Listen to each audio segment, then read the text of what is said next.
বন্ধুরা, আজকে তোমাদেরকে আমি চর্মরোগের উপরে একটি ওষুধ খুব ভালো কাজ করে সেই ওষুধটি সম্পর্কে আমি একটু আলোচনা করব। ওষুধটির নাম হচ্ছে সরিনাম।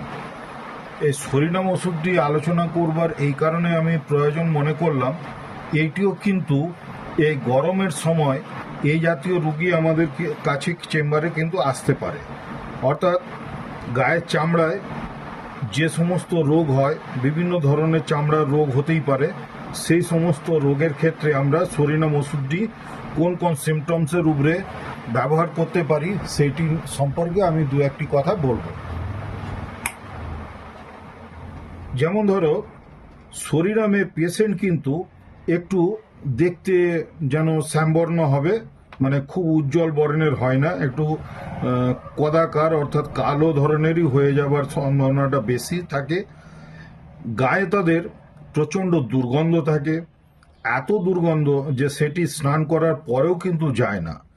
যত সুগন্ধি তেল বা সাবান তারা ব্যবহার করুক, তাদের গায়ের গন্ধ এমনই হয় যে সেটি যেতে চায় না। চুলকনি হয়, প্রচণ্ড চুলকনি, যে চুলকনি মানে একদমই যেতে চায় না, দুর্দমনীয় চুলকনি বলা যেতে পারে। একটু চুলকলে ছোট ছোট গুটি মতন বেরিয়ে আসে, অর্থাৎ চুলকাবার পরে যেন একটু র্যাশ ধরনের বেরিয়ে আসে। এইটি যদি দেখতে পাওয়া যায়, এই ধরনের সিমটমস যদি আমরা পাই পেশেন্টের কাছ থেকে, তাহলে আমরা কিন্তু এই সরিনাম ওষুধটির কথা ভাবতে পারি। এটি বিছানার গরমে খুব বাড়ে, অর্থাৎ এখন তো বাইরে ওয়েদারের টেম্পারেচার এমনি খুব বেশি আছে, তা সত্ত্বেও এই পেশেন্টদের ক্ষেত্রে হয় কি, বিছানায় যাবার পরে তাদের চুলকনিটা কিন্তু খুব বেড়ে যায় এবং একদমই যেন দুরারোগ্য যে পাঁচড়া বলা হয় সেই ধরনের তাদের কিন্তু স্কিন ডিজিজ হয়। বহু জায়গায় চিকিৎসা করাবার পরেও কিন্তু তারা থকে গিয়ে বা হেরে গিয়ে আমাদের কাছে এসে হাজির হয়। সেই সময় আমরা কিন্তু এই কতগুলি সিমটমস দেখে যদি আমরা সিলেক্ট করতে পারি, তাহলে কিন্তু খুবই ভালো রেজাল্ট পাওয়া যেতে পারে।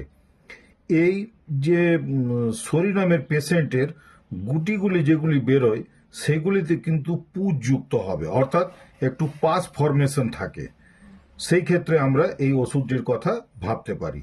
এছাড়াও এই গুটিগুলো যদি, অর্থাৎ ভেসিকুলার ইরাপশনগুলি যদি খুব বেশি বাইরের দিকে বেরিয়ে আসছে, অর্থাৎ বেড়ে যাচ্ছে, এরকম কন্ডিশনে দেখা গেছে বহু রুগীরা তারা হয়তো ওপর থেকে কোনো মলম জাতীয় কোনো ওষুধ লাগিয়ে, অর্থাৎ অ্যালোপ্যাথিক অয়েনমেন্ট লাগিয়ে বা ক্রিম লাগিয়ে সাপ্রেস করে নিয়ে আসে।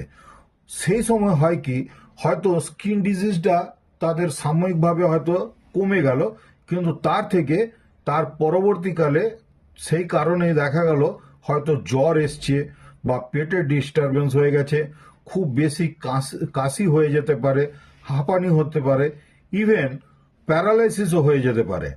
যদি এরকম কোনো হিস্ট্রি পাওয়া যায়, তাহলে কিন্তু আমাদের জন্য সরিনাম ওষুধটি একদম আশীর্বাদ স্বরূপ কাজ করবে। তো এই কথাগুলি আমি আজকে বললাম সরিনাম সম্পর্কে। আশা করছি তোমাদের এই ভিডিওটি ভালো লাগবে, এই ভিডিওটি উপকারেও লাগবে। এই ভিডিওটি যদি উপকারে লাগে বা ভালো লাগে, তোমরা লাইক, শেয়ার, সাবস্ক্রাইব করে আমার চ্যানেলটিকে আরও উন্নত করবার চেষ্টা করো, তাহলে আমি এই ধরনের ভিডিও তোমাদেরকে আরও উপহার দেব। ধন্যবাদ, সকলে খুব ভালো থাকবে।